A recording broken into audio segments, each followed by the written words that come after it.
Pagsugpo sa krimen sa loob ng 3 na buwan ang naging pangako ni incoming President Rodrigo Duterte. Sa panahon sa administrasyon ni Duterte, daghang mga pulisiya ang nakaapekto sa mga komunidad sa Pilipinas. Kini ang istorya sa usa ka barangay nga nag-atubang sa mga hagit ug paglaom.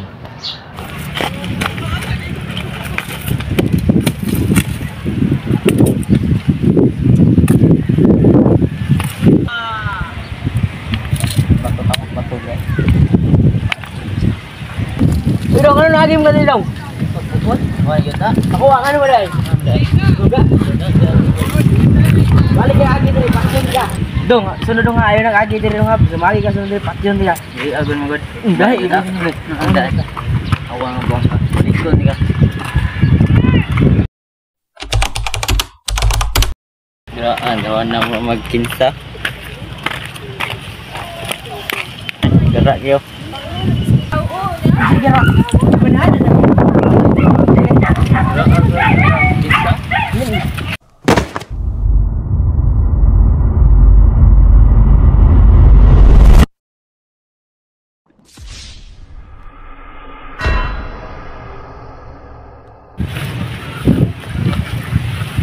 Hay, sama ning kalibutan eh. Daghan di pati-pati ni tapos ba?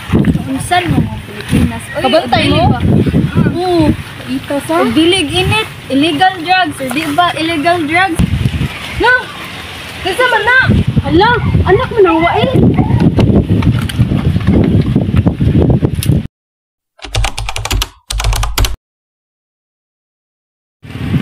Kung dili na to masulbad kini na problema sa krimen, maglisto jud kita pagpadayon sa itong kinabuhi.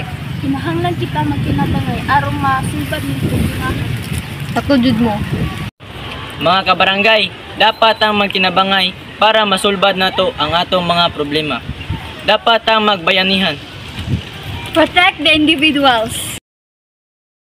Magandang umaga mga igan, pagsugpo sa krimen sa loob ng 3 hanggang 6 na buwan ang naging pangako ni incoming President Rodrigo Duterte sa taong bayan. Yung iba, hindi naman daw yung deterrent to crime. You have to solve poverty to solve crime. Correct. But just because you are poor, you doesn't mean to say that you have to sell shabu. Yan ang mahirap dyan eh.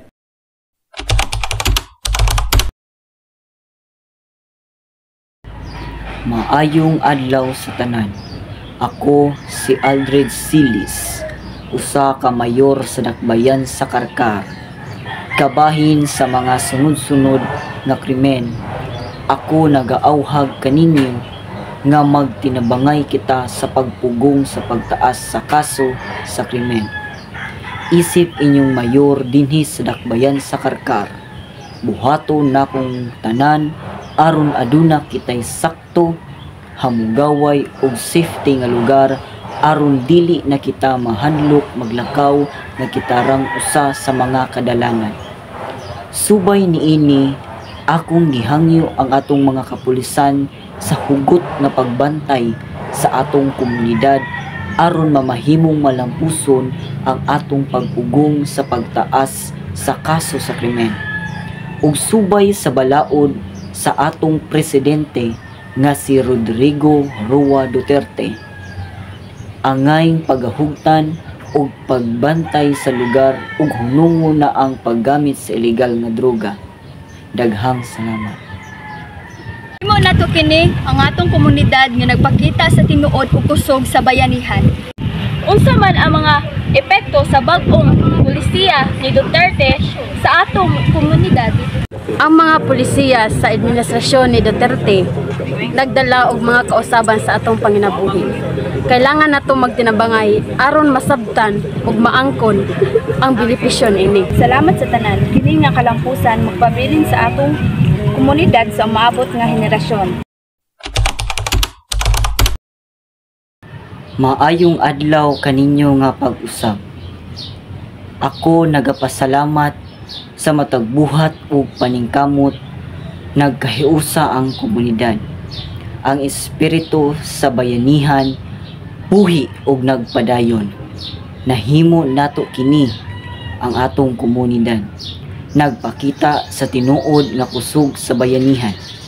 Ang espiritu sa bayanihan dili lamang nagahatag og solusyon sa mga problema, apan nagpalig-on usab kini sa atong komunidad. Kini ang kasing-kasing sa lokal nga panggobyerno sa Pilipinas.